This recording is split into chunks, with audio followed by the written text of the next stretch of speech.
জিন জাদু এবং বদনজর নিয়ে আপনার কথা বলছি। ইদানিংকালে রুকিয়া শরিয়ার প্রচার এবং প্রসারের কারণে অনেক রোগীকে দেখা যায় যে ফ্রিকুয়েন্টলি বারবার রুকিয়ার সেশন নেওয়া হচ্ছে। তো এই বিষয়ে আমরা আপনাদেরকে জানাতে চাই যে রুকিয়া রাসূল সাল্লাল্লাহু আলাইহি সাল্লাম কারো কাছ থেকে রুকিয়া নেয়াকে নিরুৎসাহিত করেছেন এবং রাসূল সাল্লাল্লাহু আলাইহি সাল্লাম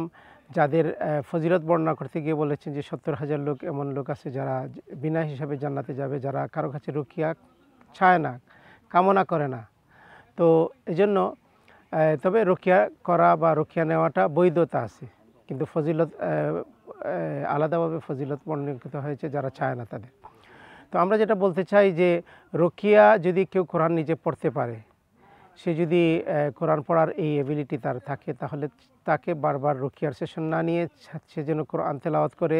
এবং রুকিয়ার যে অন্য যে আমলগুলো আছে সাপ্লিমেন্টারি যেগুলো ইউজ করা হয়, যেমন রুকিয়া করা তেল, রুকিয়া করা মধু, রুকিয়া করা পানি, সকাল সন্ধ্যার জিকির সহ ইসলামিক লাইফ লিড করা, সে যেন এগুলা করে, বা হিজামা বা এই যে আরও যে কালো জিরা, তারপরে রুকিয়ার গোসল, এগুলো যেন করে, আমরা সেই দিকে উৎসাহিত করি। কিন্তু দেখা যায় যে বর্তমান সময়ে কিছু রুকিয়া সেন্টার বা রাকিরা আছে এরকম, যারা বারবার রুকিয়ার সেশনের মাধ্যমে তারা একদিকে মানুষের কাছ থেকে পয়সা হাতিয়ে নিচ্ছে, বিপরীতে যেটা হচ্ছে মানুষ রুকিয়ার প্রতি বোরিং ফিল করতেছে যে বারবার এতটা সেশন কিসের জন্য লাগতেছে, অথচ সে নিজে কোরআন পড়ার মতো এবিলিটি রাখে। যদি কেউ না রাখে তাহলে তার উচিত হচ্ছে কোরআন শিক্ষা করা, এবং যদি কেউ কোরআন স্মুথলি পড়তে না পারে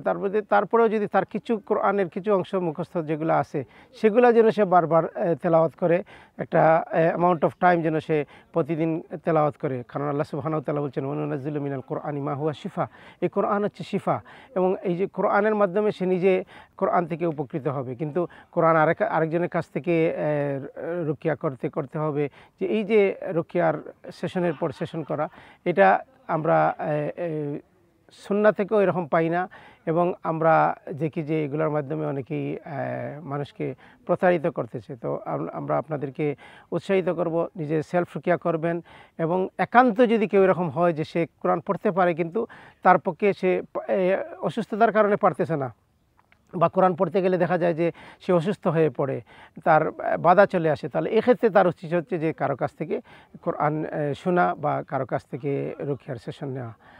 আল্লাহ সুবহানাহু ওয়া তাআলা আমাদেরকে বুঝার তৌফিক দান করুন। জাযাকুমুল্লাহ খায়র।